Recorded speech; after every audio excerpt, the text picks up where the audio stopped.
What's going on, everybody? It's your boy C-Zar, and we are talking about Swiftcoin today. Hit that like button, subscribe, and let's get into it, wasting no time at all. Before we get in, I do want to say I will be talking a little bit quieter. My daughter's sleeping in the other room. I just woke her up, so I'm going to try to let her sleep it off. I'll probably get ecstatic and excited throughout this video, so we'll see how long that lasts. But here we are. Enough about me. Let's talk about you. Here we are sitting at about 1.9176 cents. Swiftcoin dropping off as expected, right? I did call for that here on this day. I called for it at the very beginning of this day. So it did pump afterwards, right? You're at 2.7 cents. It pumped all the way up to 3.8 cents. And I did say we could go up a little bit higher. I will grant that's a little bit higher than I would have expected, but it has moved down. We did see that we have seen the correction so far exactly kind of as anticipated. The expectation at the moment is to still go lower. You could turn around at any point. You don't have to go lower. But. I mean, if you look at it here, where was it? I think it was on the 4-hour time frame. Yes, you've got bearish divergence here, right? It's a double top in your RSI.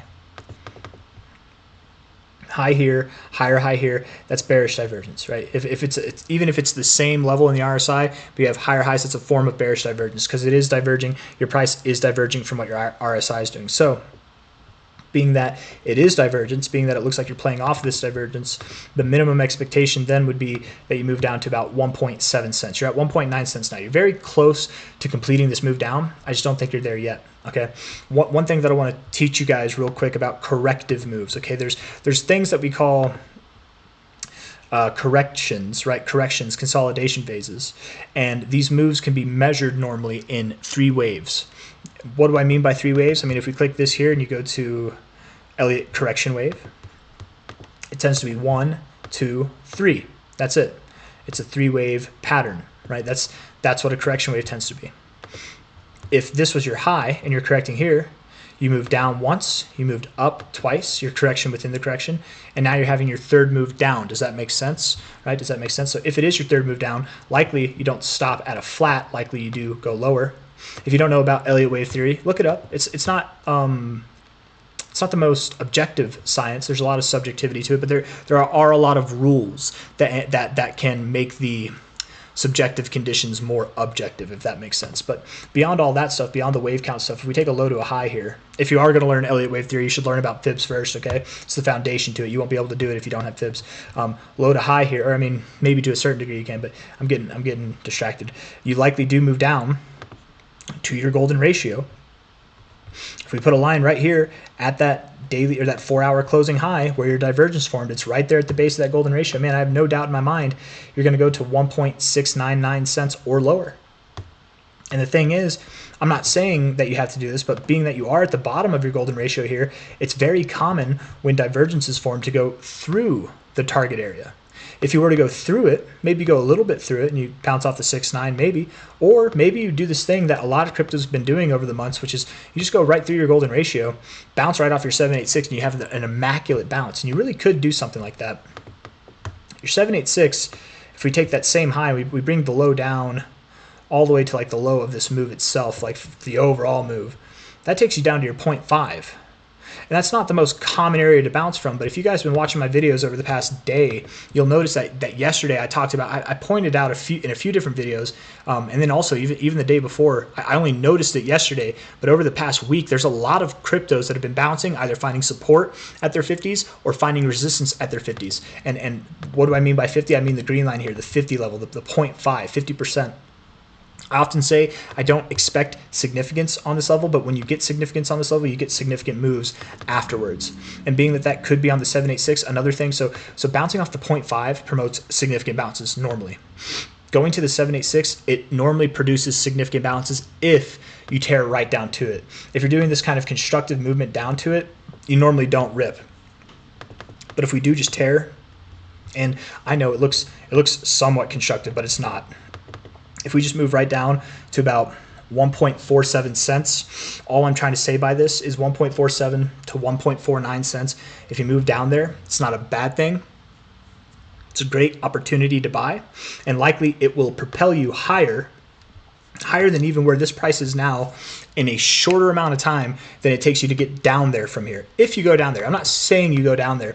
In fact, there's a good chance that you find support in this golden ratio area around 1.6 cents to 1.7 cents. There's a good chance that you do. I'm just saying this to be prepared, because if I'm calling for this low, the likely area, the golden ratio, where your divergence lines up, where it makes sense for you to go, if I'm calling for you to find support there and you do this, how many of you are going to shit your pants and panic sell down here? I don't want that. I want you to be prepared for that, even if it doesn't happen. It's worth talking about, right? This is money. It's worth talking about the worst case scenario. And technically, the worst case scenario is you go to zero. So I suppose we got that out of the way. 786 bounce, 618 bounce. It doesn't matter. What does matter, what a lot of you probably are anxious to find out, is where are we going to go afterwards? What's the next high going to look like? Well, since we don't have the low, unfortunately, I can't take a high to low and project out with the fibs here, right? Because the extensions, if it was the low here, it's at 4.6 cents at a minimum. If it goes lower, and it will, it goes higher. But where do I draw this low? I don't know. So it's not appropriate to do that. So what we're going to do is we're going to zoom out, and we're going to look at this fib from a high to a low, because that we do have. High to low here, we tore up. Very powerful stuff, man. This is what makes me think you could go down to like 1.4 cents. It's what makes me think that you could go, because you're just so explosive, both to the upside and to the downside, right? Even here on this big 3-day candle that you had here, you moved up 60%. You moved down a good bit just to open off that 3-day candle. You know, from a high to a low, you moved down 22% there. So you're very explosive to both ends. Okay, so anyways, all the way up to the 1886, tore right through everything and went right up there. You could find support here, or the 100 to the 886 area, somewhere in between the zone, but it likely does suggest that you go lower. When you do move higher, right, that's what we're trying to call for. Your next target area is the 2272. But with how explosive this is, personally, I don't think you stop at the 2272. I think that you would at least stop at the 2618, which is at 6.35 cents. Maybe up to the 3113 area, something in this zone, something like that could be considered, I think. And that would take you to about 6.35 cents to 10 cents itself, somewhere in that area. You're at 1.9 cents now. Is it a good time to buy Swift Coin? Well, you know, it's debatable. From its recent lows that it had back in the 10th of January to where it is now, it's up 228%. Is it a good time to buy? Well, it's not an ideal time to buy. If you buy here and the price goes lower, is it a good time to buy?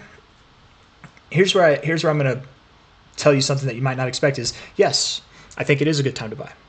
Even though it is up 228% from its recent lows earlier this month, even though it could go down another 20% from here, yes, I think it's a good time to buy. Only if you can accept the possibilities of it going lower. If that deranges you, if that makes you lose sleep, if you're going to be up all night looking at the charts, making sure it doesn't go lower, then no, it's probably not a good time to buy. But if you can buy here and be okay with the dip, maybe even buy more on that dip, and you're just anticipating this kind of movement up, then yeah, it's a good time to buy.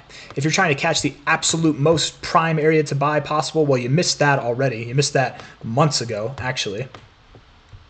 But from this price itself, I mean, I'm not guaranteeing this, but man, at 233% at a minimum, I'm talking a 3.3x at a minimum, 4.2x at a maximum from the current price. Nothing wrong with buying here. Nothing wrong with buying here. And that's something that you guys will find too with me.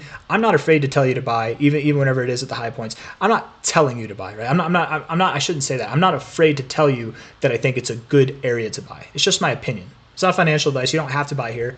And my opinion beyond that too is I do believe we go lower. But there's a couple of ways that you would handle this, right? If you're looking to buy, if you have no exposure to Swift Coin, then you should probably buy some now. Not financial advice, but if you want to catch this pump, if you want to be involved with Swift Coin and you have zero Swift Coin, you should probably buy some here and then layer in as you go lower. Layer in like over the next day, because it's probably going to go lower today or tomorrow. If you have a lot of Swift Coin, you've been accumulating, you got a lot of it already, maybe you're in a better position to be patient and wait for lower prices if you want to add. Or you might not even add because you're already stacked and you're just waiting for it to go back up. So either way, right? But tomato, potato, we're moving up to 6.3 cents to 10 cents. That's just crazy. That's actually the same, it's like literally the same area that I'm expecting XCN to go to. And Swift Coin and XCN, they're moving similarly, not completely similarly, but similarly enough. Wouldn't it be funny if Swift Coin and XCN both got listed on Binance and they both went to like 10 cents? That's crazy. You never know. This is a low market cap coin. It's a lot lower market cap than XCN is. You never know, man. This thing could go well above 10 cents, but let's keep our feet on the ground. Let's stay somewhat logical. I think the genuine next area you're going to is 6.3 to 10 cents. I got nothing else to say. Hit the like button. Subscribe if you want to see more content like this.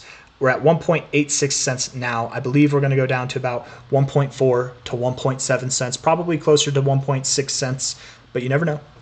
If we go down to 1.4 cents, it's totally fine. And in fact, I expect we get an immaculate bounce off of that level. It'll be a very amazing opportunity to buy. Gives your 3-day time frame a little bit of availability to cool off.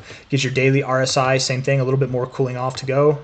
And your weekly as well. So it's all good things, man. Just gets you set up for that next move. I do not believe that you are going to see lower lows from here. I think that it will only be a higher low in a systematic progression of higher lows and higher highs that takes you to new all-time highs. Okay, that's all I got. Hit the like button, subscribe. We'll see you on the next one. Take care. Bye-bye.